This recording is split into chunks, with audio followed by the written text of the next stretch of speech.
African inventor demonstrated a car that he claimed could run without fuel or charging. The vehicle, it uses what we call the microsonic energy device. Microsonic energy device, it is the device that I personally invented. And within days, the footage spread far beyond Africa and into global car and tech circles.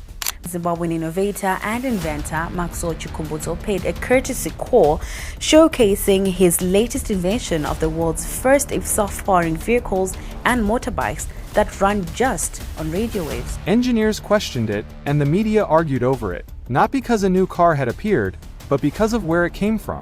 Because while the world expects automotive breakthroughs from Silicon Valley, Germany, or Japan, this one forced attention in an unexpected direction. This is the story of Maxwell Chikumbutso. Hi everyone, it's Maxwell Chikumbutso here. And a moment that forced the world to ask a question it usually avoids. What if disruptive car technology didn't come from where we expect it to? What if it came from somewhere we've been trained not to take seriously? By the end of this, you'll understand who Maxwell Chikumbutso is, what his invention claims to do, why it went viral across continents, and why this story matters for Africa, whether the car works exactly as advertised or not. For decades, Africa has been written out of conversations about advanced technology. When people imagine the future of transportation, they picture Tesla factories in California, German automotive engineering, Japanese hybrid systems, Chinese electric vehicle production lines. They don't picture Zimbabwe. They don't picture a self-taught inventor working in Harare. And that's exactly why what happened in January 2025 was so disruptive. Maxwell Sangulani Chikumbutso dropped out of school at 14 years old. He grew up in rural Zimbabwe. No formal engineering degree, no university laboratory access, no venture capital investors lining up to fund his ideas. What he had was an obsession with understanding how energy works and a willingness to spend decades building prototypes that most people told him were physically impossible. In 2003, he started working on what he called a microsonic energy device. The idea, as he described it, was to convert naturally occurring radio frequencies into usable electrical power. Not solar, not wind, not batteries that need recharging. Radio waves, which exist everywhere, all the time, invisible but measurable. He claimed he could capture them and turn them into energy that could power vehicles, generators, homes. Scientists told him it violated the laws of thermodynamics. Patent offices rejected his applications, saying the technology lacked industrial applicability and defied known physical principles. Investors in Zimbabwe showed little interest. For years, he worked in obscurity, funding his experiments with money from driving trucks, sleeping rough when funds ran out, building devices from materials he bought at local markets. Then in 2015, he held an open day event for his company, Sayeth Technologies, where he demonstrated several inventions to media and invited guests. An electric car that he claimed never needed charging, a generator that supposedly produced electricity without conventional fuel, a helicopter and drone powered by the same technology. Videos from that event circulated online. Some people were amazed, others were skeptical. Zimbabwean tech journalists who attended reported that while the devices appeared to function during the demonstration, they weren't given access to verify exactly what was powering them. For nearly a decade after that, Chikumbutso remained a controversial figure. Supporters saw him as a visionary African inventor being suppressed by a global system that benefits from expensive, controlled energy sources. Critics saw him as someone making extraordinary claims without providing the extraordinary evidence needed to back them up. He moved between Zimbabwe and the United States, worked with investors, released statements about attempts on his life, and continued insisting his technology was real. Then, in late January 2025, something changed. President Emerson Mnangagwa of Zimbabwe invited Maxwell Chikumbutso to State House in Harare for an official demonstration. The presidential communications team posted photos and videos. Chikumbutso stood next to a modified electric vehicle, a Kia model with a Chinese-manufactured shell, and explained his microsonic energy device to the president. He demonstrated a motorcycle powered by the same technology. The president called it groundbreaking, praised it as an example of homegrown Zimbabwean innovation, and announced plans to explore establishing a local manufacturing plant for vehicles using this technology. The announcement went viral immediately, not just in Zimbabwe, across Africa, across the diaspora, across tech communities globally. Headlines called it the world's first free energy vehicle. Social media exploded with reactions. Some celebrated it as proof that Africa could lead in disruptive technology. Others questioned whether the government had been fooled. Media outlets in Nigeria, South Africa, Kenya, and beyond ran stories. International platforms picked it up. Within days, Maxwell Chikumbutso's name was trending worldwide. The claim itself is straightforward but radical. Chikumbutso says his microsonic energy device captures radio frequency waves, which exist naturally in the environment, and converts them into electricity. Unlike solar panels, which need sunlight, or wind turbines, which need wind, or electric car batteries, which need to be plugged in and recharged, his device supposedly works anywhere, anytime, indefinitely. The car he demonstrated reportedly has an unlimited driving range, a top speed of 220 kilometers per hour, and costs around $14,000 per unit to manufacture. If true, this would be one of the most significant technological breakthroughs in modern history. It would fundamentally change transportation, energy production, and global economics. It would make gasoline obsolete. It would eliminate the need for charging infrastructure. It would disrupt trillion-dollar industries built on oil, coal, and controlled energy distribution. And that's exactly why skepticism flooded in so fast. Fact-checkers investigated the car and found that the base vehicle was a Chinese-manufactured electric car already available on retail platforms like Alibaba. Journalists reported that Chikumbutso's demonstrations over the years had never been independently verified by credible scientists under controlled conditions. Critics pointed out that his explanations for how the technology works have shifted over time, from generating power from air in 2013 to harnessing radio frequencies now. Some accused him of using a portable power station bought from Amazon and presenting it as his own invention. Others went further, calling the entire thing a scam designed to attract investment, government support, or international attention. A Zimbabwean investigative outlet published a detailed report claiming Chikumbutso had admitted in interviews that his 2015 prototypes were only lab tests, not deployable systems, and that the original electric car had been dismantled years ago with no functioning version remaining. But here's where the story gets more complicated than simple debunking, because whether or not Maxwell Chikumbutso's car works exactly as he claims, the reaction to it tells you something important about perception, power, and who gets taken seriously in global innovation. When Elon Musk announced Tesla's plans to revolutionize electric vehicles, investors poured billions into the company before a single car rolled off the assembly line. When tech startups in Silicon Valley pitch ideas that sound impossible, venture capitalists line up.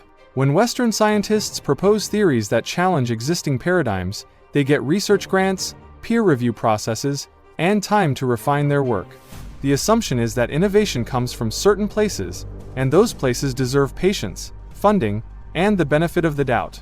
Africa rarely gets that treatment. When an African inventor makes a bold claim, the immediate response is often not curiosity but suspicion.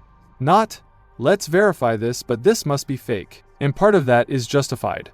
Extraordinary claims do require extraordinary evidence, and Chikumbutso hasn't provided the kind of transparent, peer-reviewed, independently verified data that would satisfy the scientific community. But part of it is also about who we've been conditioned to see as credible. For decades, the global narrative has positioned Africa as a consumer of technology, not a creator. A place that receives aid, imports solutions, and waits for innovation to arrive from elsewhere. That narrative benefits the people and countries that control the flow of technology, patents, and capital. It keeps Africa dependent. It keeps African inventors invisible. And it makes stories like Maxwell Chikumbutso's feel threatening, not because the technology might work, but because the very idea that it could work disrupts the established order. Foster Gamble, the producer of the documentary Thrive, traveled to Zimbabwe in 2018 with a scientist named Nils Ragnarud to investigate Chikumbutso's claims. They conducted tests on his generator and reported that it functioned as described. Their findings were featured in Thrive the Second, a film released in 2020 and translated into 15 languages. That endorsement gave Chikumbutso credibility in certain circles, though mainstream scientific institutions largely ignored it. The Zimbabwean government's involvement added another layer. President Mnangagwa doesn't just see this as a technological question, he sees it as a political and economic opportunity. If Zimbabwe could position itself as a hub for revolutionary energy technology, even if the full claims aren't proven, it shifts the country's global image. It attracts investment. It creates jobs. It gives Zimbabwe a story to tell that isn't about sanctions, economic struggles, or political instability. And that's where the symbolism becomes as important as the science. Because what happened in January 2025 wasn't just about one car or one inventor. It was about Africa being taken seriously, even for a moment, as a source of cutting-edge innovation. It was about headlines that didn't frame the continent as a problem to be solved, but as a place where solutions might emerge. It was about young Africans seeing someone who looks like them, who grew up in conditions like theirs, standing next to a president and being called a pioneer. Does that mean the technology is real? Not necessarily. Does it mean Maxwell Chikumbutso deserves uncritical praise? Absolutely not. What it means is that the conversation has shifted. For years, African inventors have worked in obscurity, their achievements ignored or dismissed, their breakthroughs attributed to foreign partners, their failures used as proof that Africa isn't ready to innovate. Maxwell Chikumbutso, whatever the ultimate truth about his inventions, forced a different conversation. The skepticism directed at him isn't unique to Africa. Nikola Tesla faced ridicule for claiming he could transmit energy wirelessly. The Wright brothers were told human flight was impossible. Every major technological leap has been met with doubt, especially when it comes from unexpected sources. But African innovators face an additional burden. They have to prove not just that their technology works, but that they, as Africans, are capable of creating it in the first place. Zimbabwe has faced severe electricity shortages for years, with daily power outages exceeding 15 hours in some areas. If Chikumbutso's device actually works as advertised, why hasn't it been deployed to solve that crisis? That's a fair question. And the answer, according to Chikumbutso and his supporters, involves lack of funding, resistance from entrenched energy industries, and attempts to suppress the technology. Critics say the answer is simpler. The technology doesn't work, and the demonstrations are theater. The truth is probably somewhere in between. Chikumbutso may have developed something genuinely innovative that doesn't yet function at the scale or efficiency his public claims suggest. Or he may be exaggerating preliminary results to attract the support he needs to refine the technology.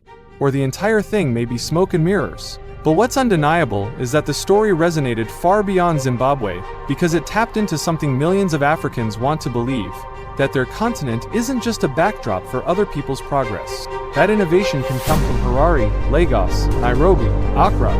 That the future doesn't have to be written by the same handful of countries that have dominated technology for the past century. Maxwell Chikumbutso's story is still unfolding. The February 10, 2025 product launch that was announced didn't produce the definitive proof skeptics demanded. Questions remain unanswered. The car hasn't been independently tested by neutral scientists. The technology hasn't been peer-reviewed. The patents haven't been granted. And until those things happen, doubt will persist. But here's what already changed.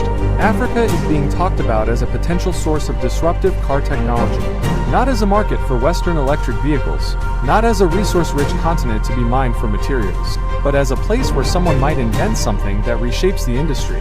That shift in perception, even if temporary, even if incomplete, matters. Because innovation isn't just about what works, it's about who gets believed, who gets funded, who gets a chance to fail, refine, and try again. And for too long, African inventors haven't gotten that chance.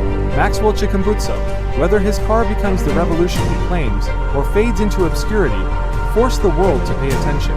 He made people uncomfortable by refusing to stay in the box they built for African innovation.